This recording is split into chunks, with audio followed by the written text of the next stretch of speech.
So 22ಕ್ಕೂ ಹೆಚ್ಚು ಮಂದಿ ಸಜೀವ ದಹನವಾದ ವಿಚಾರ. ಘಟನೆ ಬಗ್ಗೆ ತನಿಖೆ ನಡೆಸ್ತಾ ಇದೆ ಎಫ್ಎಸ್ಎಲ್ ಟೀಮ್ ಅಂತ ಗೊತ್ತಾಗಿದೆ. ಬೈಕ್ಗೆ ಡಿಕ್ಕಿ ಹೊಡೆದ ಬಳಿಕ ಇಂಧನ ಸೋರಿಕೆಯಾಗಿದೆ. ಎಂಜಿನ್ ಪರಿಶೀಲಿಸ್ತಾ ಇದೆ ಎಫ್ಎಸ್ಎಲ್ ಟೀಮ್. ಅದರಿಂದನೇ ಡೀಸೆಲ್ ಲೀಕ್ ಆಗಿರೋದು. ಆ ಲೀಕ್ ಆದಾಗಲೇ ನಿಮ್ಗೆ ಈ ಪ್ರಮಾಣದ ಬೆಂಕಿ ಹತ್ಕೊಳ್ಳೋದಕ್ಕೆ ಸಾಧ್ಯ. ಒಂದು ಬೈಕು 300 ಮೀಟ್ರ್ ಉಜ್ಕೊಂಡೋಗಿದೆ. ಅದು ರೋಡ್ ಜೊತೆ ರಬ್ ಆದಾಗ ಕಿಡಿ ಹೊತ್ಕೊಳ್ಳುತ್ತೆ. At the same time diesel ಕೂಡ ನಿಮಗೆ ಲೀಕ್ ಆಗಿದೆ, ಬೆಂಕಿ ಹತ್ಕೊಂಡಿದೆ ಅಷ್ಟೇ.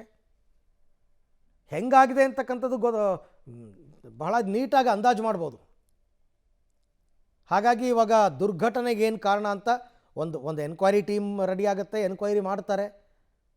ಬಟ್ ಆಗೋ ದುರಂತ ಅಂತೂ ಆಗೋಯ್ತಲ್ಲ. 22 ಜನ ಪ್ರಾಣ ಕಳ್ಕೊಂಡ್ರಲ್ಲ, ಏನು ಮಾಡೋಕ್ಕಾಗಲ್ಲ ಅಂತ. ಆಂಧ್ರದ ಕರ್ನೂಲ್ ಬಳಿ ಅಪಘಾತಕ್ಕೆ 22ಕ್ಕೂ ಹೆಚ್ಚು ಸಾವಾಗಿರೋದು. ಸುಟ್ಟು ಕರಕಲಾದ ಬಸ್ನಲ್ಲಿದ್ದ ಪ್ರಯಾಣಿಕನ ಮಾತು. ಬೆಳಗಿನ ಜಾವ ಸುಮಾರು 2:30ರಿಂದ 2:40ಕ್ಕೆ ಬಸ್ ನಿಂತಿತ್ತು. ನಾನು ಎಚ್ಚರವಾದಾಗ ಬಸ್ ಬೆಂಕಿ ಹತ್ಕೊಂಡು ಉರಿತಿತ್ತು.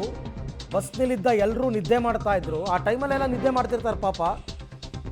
ಎಲ್ಲರೂ ನಾವು ಎಬ್ಬಿಸಿದ್ವಿ, ಎದ್ದೇಳಿ ಬಸ್ಗೆ ಬೆಂಕಿ ಹತ್ಕೊಂಡಿದೆ ಅಂತಂದ್ಬಿಟ್ಟು. ಮೇನ್ ಡೋರ್ ಬಂದಾಗಿತ್ತು. ಅದು ಎಲೆಕ್ಟ್ರಿಕ್ ಡೋರ್, ಅದು ಕ್ಲೋಸ್ ಆಗುತ್ತೆ. ಅದು ಕೈಯಲ್ಲಿ ಓಪನ್ ಮಾಡೋಕ್ಕಾಗಲ್ಲ. ಡ್ರೈವರ್ ಹತ್ರ ಬಟನ್ ಇರುತ್ತೆ, ಅದು switch. Driver button switch on ಮಾಡಿದ್ರೆ ಮಾತ್ರ ಅದು ಡೋರ್ ಓಪನ್ ಆಗೋದು. ನಮ್ಮ ಇಲ್ಲೆಲ್ಲ EV ಬಸ್ಗಳಿಗೆಲ್ಲ, BMTC ಬಸ್ಗಳೆಲ್ಲ ಇದೆಯಲ್ಲ ಎಲೆಕ್ಟ್ರಿಕ್ ಚಾಲಿತ ಡೋರ್ ಅಂತ, ಆ ಥರದ್ದು.